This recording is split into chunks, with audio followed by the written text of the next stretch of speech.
4 News. President Trump in the Valley.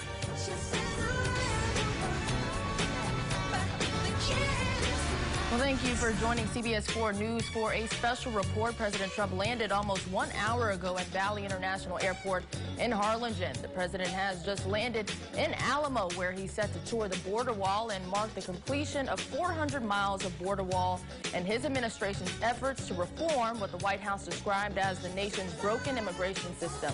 This is President Trump's second trip to the Rio Grande Valley during his presidency. So we're going to go ahead and take a live look at President Trump and his arrival in Alamo. You see a lot of cameras there. You see a lot of police presence and people who are all excited to see President in Alamo for this historic visit. So we're going to go ahead and take a live look and a live listen to see what exactly is happening over there in Alamo.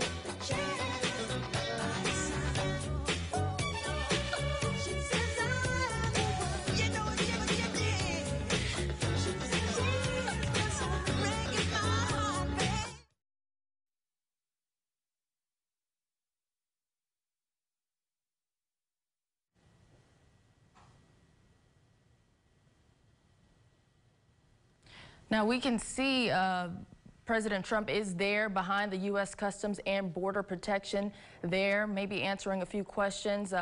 And he's surrounded by a lot of press, it seems. But President Trump has arrived, and he is in Alamo. Now, President Trump's visit comes almost 2 years to the day since his last visit. In 2019, President Trump and Senators John Cornyn and Ted Cruz made their way down to McAllen and mission to discuss border security with city, county, and state leaders. The visit was met with a clash of supporters of President Trump and counter-protesters. The counter-protesters called the visit a photo op to rile his base with anti-immigrant rhetoric. President Trump's administration has had some of the harshest immigration stances in modern presidencies, with banning Muslims and the introduction of the MPP program. Now, if you take a look at your screen, you'll see President Trump walking.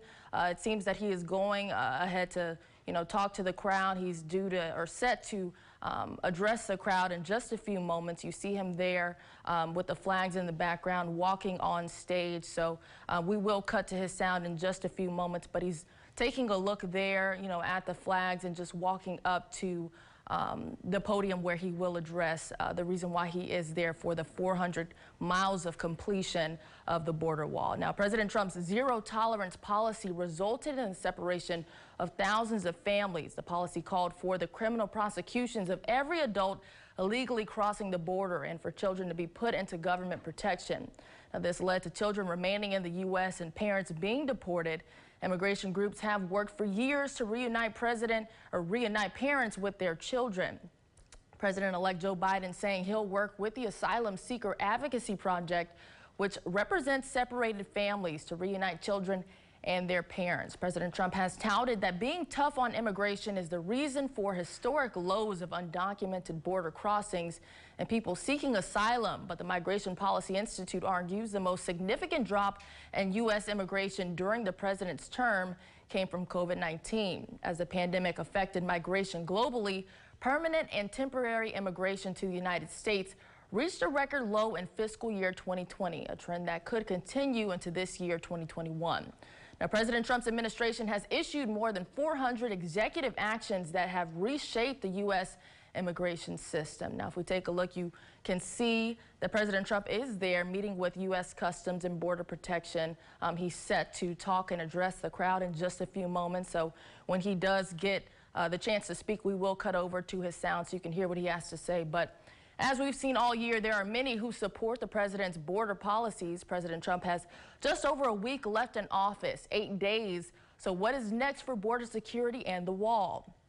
It's important to remember Congress recently passed the $1.4 trillion omnibus bill, and that bill has more than $1 billion allotted for security along the southern border. President-elect Joe Biden has promised not to build more border wall along the southwest border. And Representative Henry Cuellar is vice chairman of the House Appropriations Homeland Security Subcommittee. And he said the Democrats in the House had initially put $0 for the border wall in the fiscal year 2021 spending package.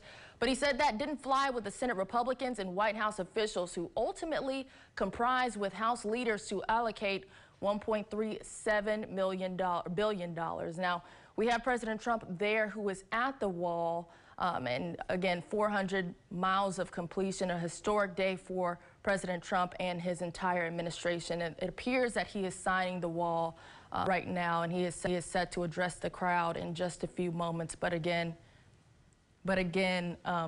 President Trump is just, continuing to address the crowd in just a few moments, and just to really paint the picture of a significant and historic day here in the Rio Grande Valley. Again, this is his second time visiting the Rio Grande Valley, and what you saw just a few moments ago was him signing the wall. So we will go to his sound in just a few minutes. But again, going back to that omnibus bill, the bill does not mention the word wall. Therefore, Cuellar says once Biden takes over, he can redirect the funds. Now, Cuellar told Border Report, saying, quote, "It could be used for technology, for roads, for lighting along the border. It can replace older existing fencing, so therefore we don't have to go with the new fence. It gives the administration a lot of leeway." Now, the spending bill also stipulated that border wall exemptions would remain for several historic locations in South Texas, including the Santa Ana Wildlife Refuge, Benston Rio Grande Valley State Park, La Lomita Historic Chapel, the National Butterfly Center,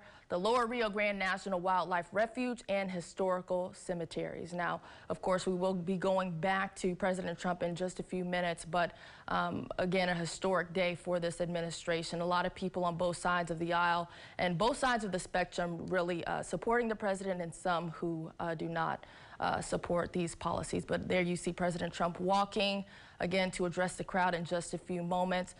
U.S. Customs and Border Protection is there. They are present.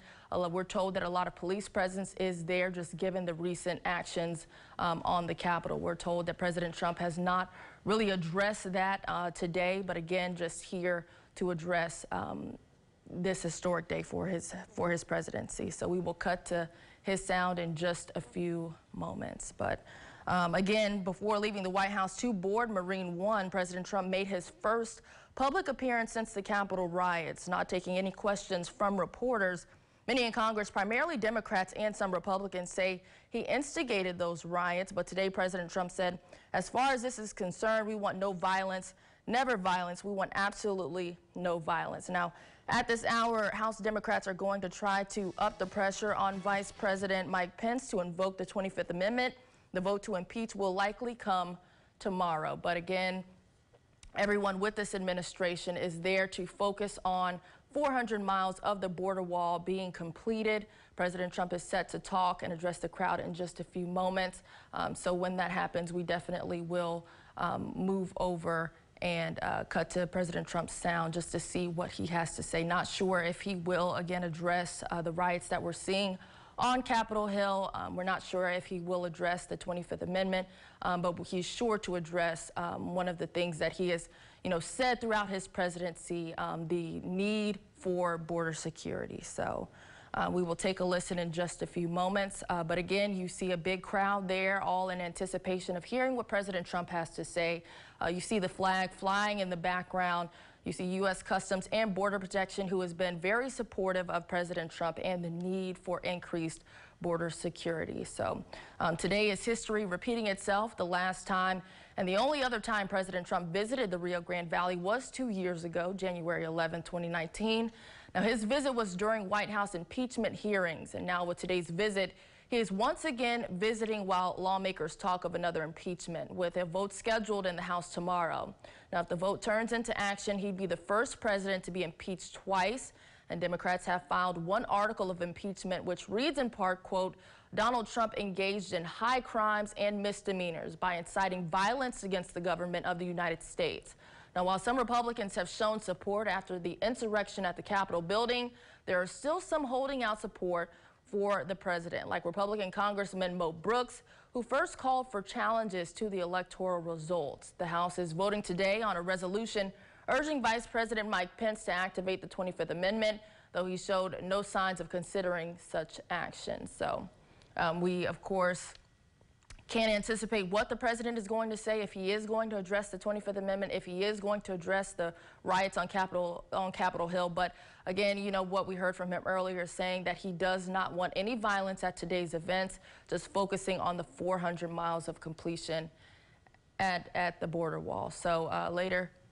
So far, you know, the event has been very peaceful. We've seen protests throughout the Rio Grande Valley, but what we're seeing at the wall in Alamo, and even when he landed, you know, at the airport, all that we've seen so far since the president has arrived has been very peaceful. So we will have a full recap after President Trump makes all of his remarks today on our CBS 4 News at 5, but the president is set to make a few comments in just a few moments, and he will address the crowd.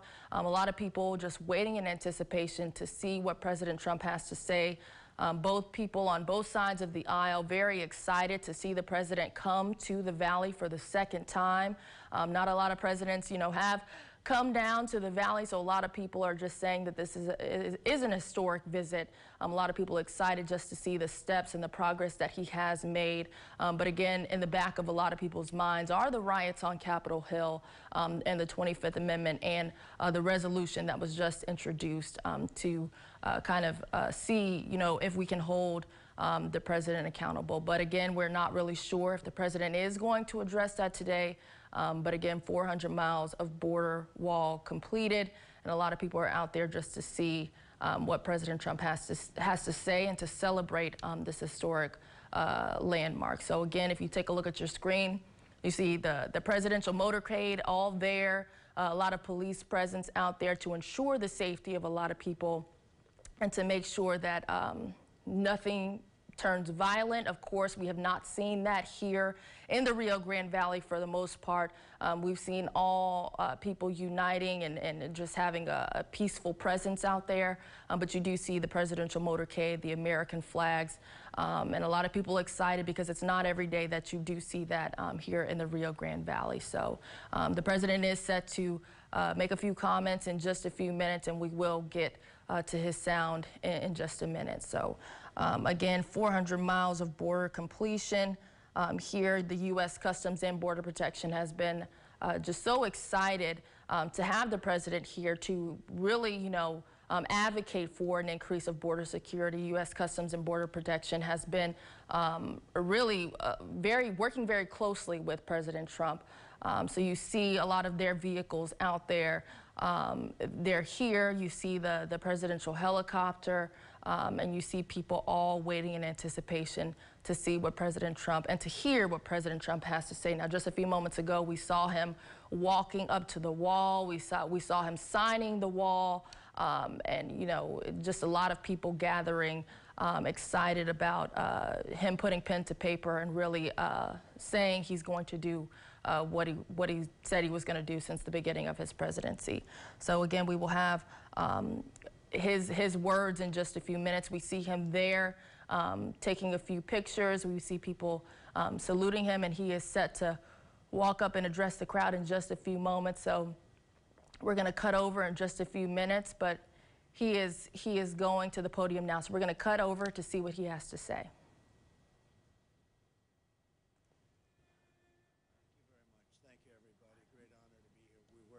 Long and hard. Please sit down. We worked long and hard to get this done. They said it couldn't be done, and we got it done. One of the largest infrastructure projects in the history of our country. I'm honored to be here in the Rio Grande Valley with the courageous men and women of Customs You deserve and Border a bonus. Patrol. These people are incredible. They're really incredible. I've gotten to know you very well over the last 4 years. Many of you are friends from all of the work we did in designing the wall. We got it exactly as you wanted it. Everything, including your protective plate on top. I say, why did we put that? And they said, we need it for extra protection. Climb plate. And we have everything you want. It's steel, it's concrete inside the steel, and then it's rebar, a lot of heavy rebar inside the concrete. And it's as strong as you're going to get and strong as you can have, but we gave you 100% of what you wanted, so now you have no excuses. I didn't want you to have any excuses. And you set records, and we can't let the next administration even think about taking it down, if you can believe that. I don't think that will happen. I think when you see what it does and how it's so important for our country, nobody's going to be touching it, and you are very proud of it, and you're proud of the work you did, because we really designed it together. we're joined together to celebrate a great achievement, the extraordinarily successful building of the wall on the southern border. Before we begin, I'd like to say that free speech is under assault like never before. The 25th Amendment is of zero risk to me, but will come back to haunt Joe Biden and the Biden administration. As the expression goes, be careful what you wish for.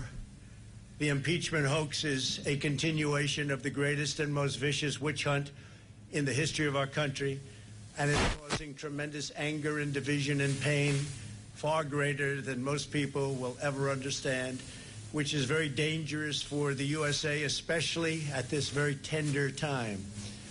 And now I'd like to briefly address the events of last week.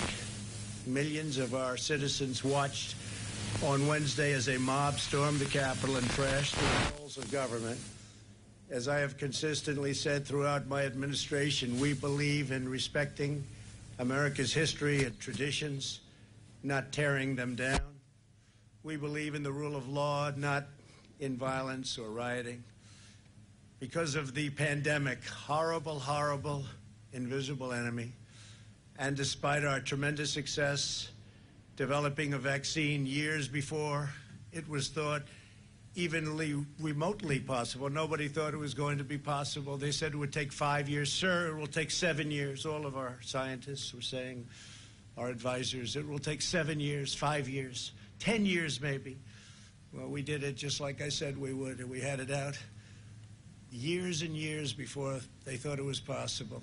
And we're now delivering it to states, including your state, where your governor and government are doing a terrific job in getting it administered. Texas and Florida is doing great. Some of them are doing great. Some aren't doing as well, but they have all they can handle, and we get it to them as fast as they need it and even faster. But they're calling it a medical miracle, and this has been a difficult year and a very difficult election. The pandemic has made it a very, very difficult year for our country and virtually every country all over the world. Now is the time for our nation to heal, and it's time for peace and for calm, respect for law enforcement and the great people within law enforcement, so many are here, is the foundation of the MAGA agenda. And we're a nation of law, and we're a nation of order. That is why we're here today to talk about what we must do to uphold the rule of law in America and how we must continue to support our law enforcement heroes, which is exactly what you are. Do you feel like a hero? Yeah, I think you do, right? You do, and you are. I want to thank Customs and Border Patrol Commissioner Mark Morgan, who's been incredible. Where's Mark? Mark, stand up, Mark. Great job. Fantastic. Chief Patrol Agent Brian Hastings. Brian, thank you very much. Great job. He's so happy with it. He said, sir, this really works. And most importantly, the brave law enforcement officers who risk their lives every day to protect our families and our country. I also want to thank a tremendous gentleman, a friend of mine, Tom Holman. He's a great American patriot, and he was with us right from the beginning. Right, Tom? You knew exactly. He said, we need a wall. When they were saying, no, we need drones. I said, why? So you could watch the people pour into our country illegally? And I want to thank you very much, Tom. What a professional job you've done. All of you people, incredible. Everyone here today is part of an incredible success story. This is a real success story. When I took office, we inherited a broken, dysfunctional, and open border. Everybody was pouring in at will, working alongside the heroes in this great outdoor space, looking at our wall. We reformed our immigration system and achieved the most secure southern border in U.S. history. It is at a level that it's never been before. We took on the cartels, the coyotes, and the special interests, and we restored the rule of law. For years, politicians ran for office promising to secure the border only to get elected and to do the absolute exact opposite. They even promised a wall, if you remember. About 10 years ago, they promised a wall, but they couldn't get it built. It wasn't easy getting it built. Getting it financed was tough. Getting it built was even tougher. all the different chains of title and all the different things we had to go through. Very, very complex and very difficult, but we got it done. But they had it years ago. You remember that better than anybody, right? And they never got it done. They never, ever completed the task. And then ultimately the money was sent back to the federal government. Spent, but no wall was built. But unlike those who came before me, I kept my promises. And today we celebrate an extraordinary milestone, the completion of the promised 450 miles of border wall. 450 miles. Nobody realizes how big that is. I remember when I first came down about a year and a half ago, we're under construction, and I started walking. And I'm looking at the wall, and I'm walking and walking. And I'm used to like a development project where you could walk a wall. You know, 10 acres, 5 acres, 2 acres, 1 acre. Then I realized that's a long time. That's a big walk. A lot of it, a lot of the wall you have is incredibly natural. You have the mountains, you have the rivers, you have some very powerful water areas. You have some areas that are virtually impossible to get by, so we didn't need walls everywhere, but where we needed them, because it's been so successful that we've added nearly 300 miles, and that's currently under construction. This was our original wish, to get these areas done where there was such trouble. And now we have it. It's either in construction or pre-construction, an additional 300 miles. In every region that we've built the wall, illegal crossings and drug smuggling have plummeted, absolutely plummeted. In the Rio Grande Valley, crossings have dropped nearly 80%. In Yuma, Arizona, illegal entries have been slashed by 90%. Nationwide, ICE and Border Patrol have seized over 2 million pounds of fentanyl, heroin, meth, and other deadly narcotics, saving thousands and thousands of lives. We've arrested nearly 500,000 illegal aliens with criminal records, some with very serious criminal records of the type you don't want to know about, like murder. We removed nearly 20,000 gang members from the United States, including 4,500 members of MS-13, probably the worst gang of them all. Through the landmark reforms we've put into place, we have ended the immigration chaos and reestablished American sovereignty. Our most important reform was ending catch and release. Not easy to do. You're dealing with Congress. It's very, very difficult, which is the functional equivalent of open borders, but even worse. It's catch and release them. It means release into our country, not into another country. This policy was exploited by vicious criminal organizations who understood the laws better than our people understood them for years, to spread misery and suffering and drugs all across the hemisphere. Now, instead of catch and release, we have detain and remove. It's called detain and remove. Doesn't that sound better? One of the biggest loopholes we closed was asylum fraud. Under the old broken system, if you merely requested asylum, you were released into the country. The most ridiculous thing anyone's ever seen.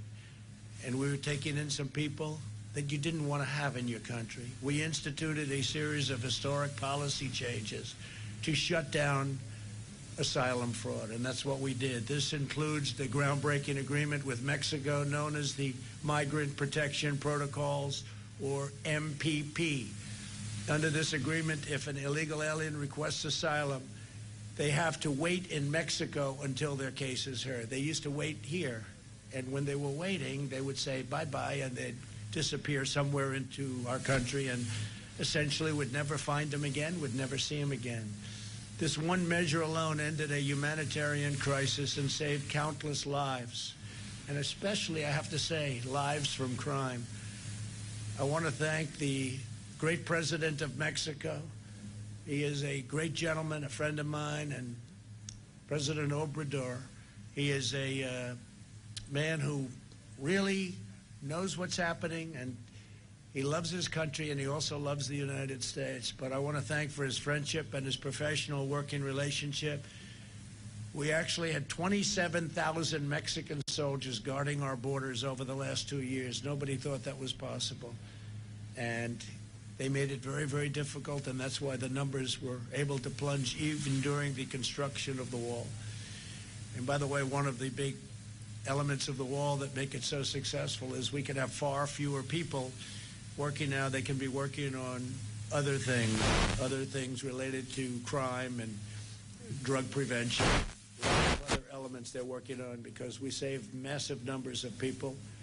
And included here, we have the most sophisticated camera systems and most sophisticated electronic systems anywhere in the world.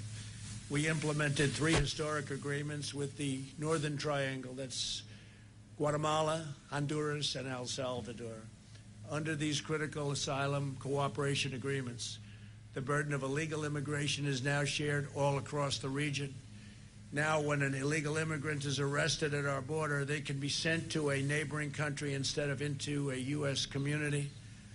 Prior to my getting here, countries wouldn't accept them. They would say, no, no, no. I said, well, you got to take them. First month, I'll never forget. These gentlemen right here came to me. They said they won't take them back. They came. They may be murderers. They may be cartel heads. They may be some really vicious people. The countries didn't want them back. And I stopped all payments to those countries. I stopped everything going to those countries. And after it was stopped for about a month, you remember? After it was stopped for about a month, they called. They said, we'd love to have them back. And they never gave them as much money as they were getting, by the way, but they got some. It was amazing.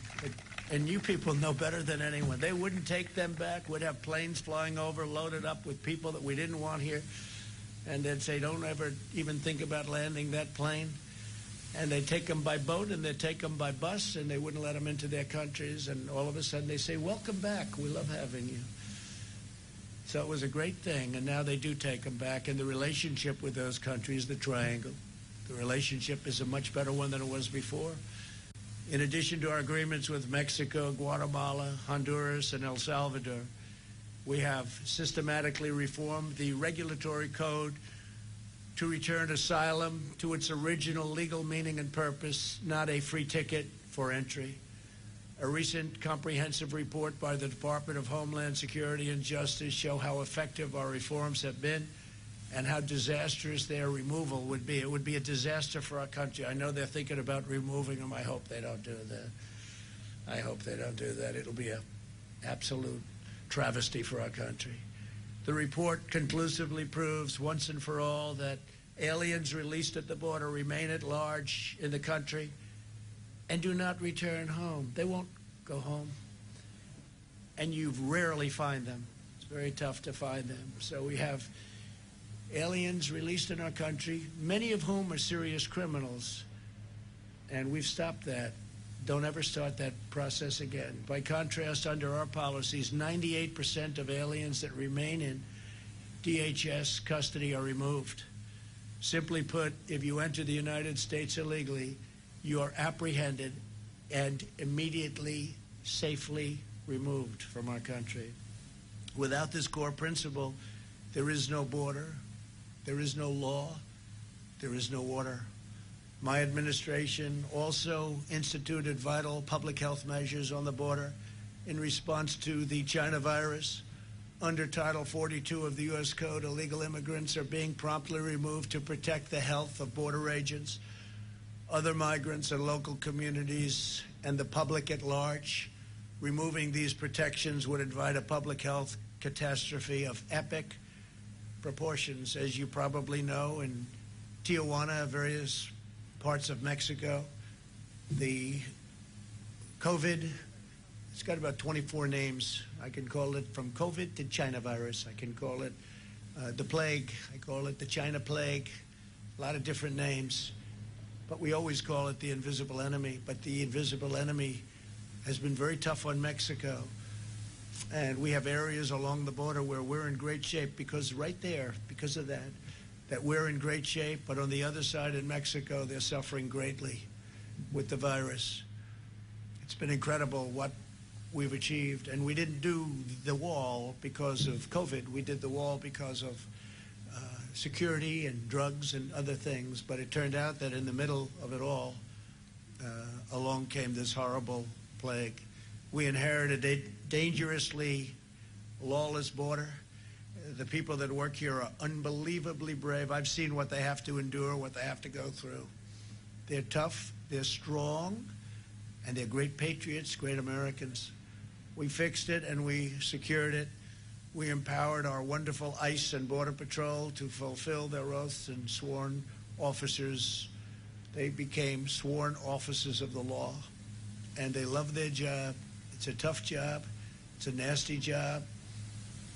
They're not paid what they should be paid, to be honest, but we got you up. We got you up. But these are incredibly talented people that could probably do a lot better in terms of economics than they do here, but they love what they do and they love their country.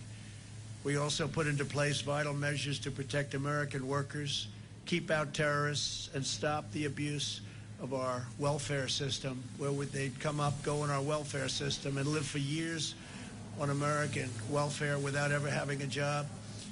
We also have, and we had, but we have them all the time. We have terrorists from the Middle East coming into our country through the southern border. That was before what you see right here, because it was easier to come into our country through the southern border than it was through airports or any other means. So they'd land in South America and they'd work their way up and they'd come into our country. And these are not people from the countries that you would suspect. These are people from some very seriously dangerous places in the Middle East. And the numbers are far greater than anybody would understand, really far greater. Removing any of these measures would hamstring our workers, endanger our country, and cost taxpayers hundreds of billions of dollars a year. No matter our party, we should all agree on the need to protect our workers, our families, and our citizens of all backgrounds, no matter who they are. In particular, if our border security measures are reversed, it will trigger a tidal wave of illegal immigration, a wave like you've never seen before. And I can tell you that already waves are starting to come up from 2,000 and 1,000 and 500 miles away. We see what's coming. And they're coming because they think that it's gravy train at the end. It's going to be a gravy train. Change the name from the caravans, which I think we came up with, to the gravy train, because that's what they're looking for the gravy. This will be an unmitigated calamity for national security, public safety, and public health. It would destroy millions and millions of jobs and claim thousands of innocent lives. The policies I put into place are uniformly and strongly supported by the men and women of ICE and Border Patrol. We worked on them together, just like we did on the wall. We worked on the policies together, because nobody knows this whole world better than the incredible people right in front of me. To terminate those policies is knowingly to put America in really serious danger and to override the great career experts that have worked so hard, those from DHS. At this very moment, smugglers and coyotes are preparing to surge the border if our policies are loosened or removed. I mean, they're literally waiting, big groups of people, some of them very unsavory, I might add. This is an entirely preventable tragedy. It's waiting to happen. The safety of our nation must come before politics. We have many disagreements in the country, but we should all agree the urgent need to secure our borders, protect our homeland, and allow law enforcement to fulfill its mission without political interference. ICE and Border Patrol agents swore a sacred oath to uphold the law, and no political appointee should ever order them to violate that oath. These are real experts. They really get it. And I'll tell you who else gets it. The Hispanic population of our country gets it. Because not only did I win Texas in historic numbers, but I won border towns, which are largely Hispanic. And people were amazed to see that. And the numbers, they say, were Governor of Texas called. Greg, great guy, great governor, called. He said, you had numbers that nobody's had since Reconstruction. Reconstruction means Civil War, and largely Hispanic. They understand it better than anybody, and they want law enforcement to help them live safe lives. The laws that Congress passed must be upheld. To the men and women of ICE, Customs, and Border Protection and all across DHS, law enforcement in general. You have earned the everlasting gratitude of our nation. You have no idea how much our nation loves you and respects you. I don't think you do have an idea, but it's true. I only hope and pray that your voice will be heard, honored, heeded, and respected long into the future. God bless you, God bless law enforcement, and God bless America. Thank you very much. Thank you. Great.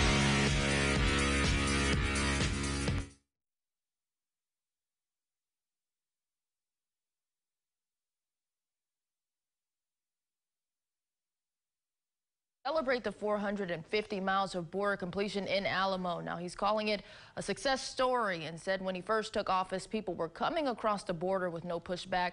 President Trump says that has since changed. President Trump said today was a milestone and, quote, "We will not let the next administration take it down." President Trump said he worked very hard and kept his promise to the American people.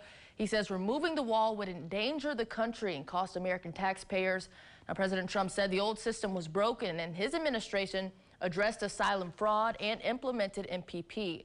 Now, humanitarian organizations have pushed back on this, calling these policies and the border wall in general inhumane, racist, and discriminatory.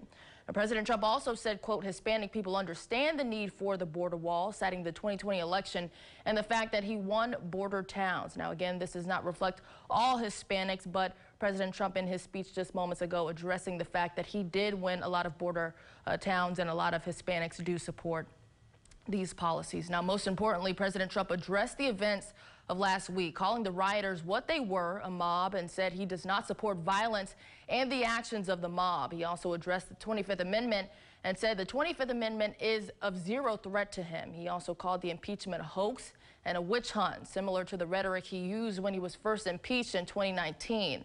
Now, President Trump also saying the impeachment is causing tremendous pain and anger to the American people. Now, he also addressed coronavirus and said the vaccine was developed in record speed and the pandemic has made it a hard year for the entire country.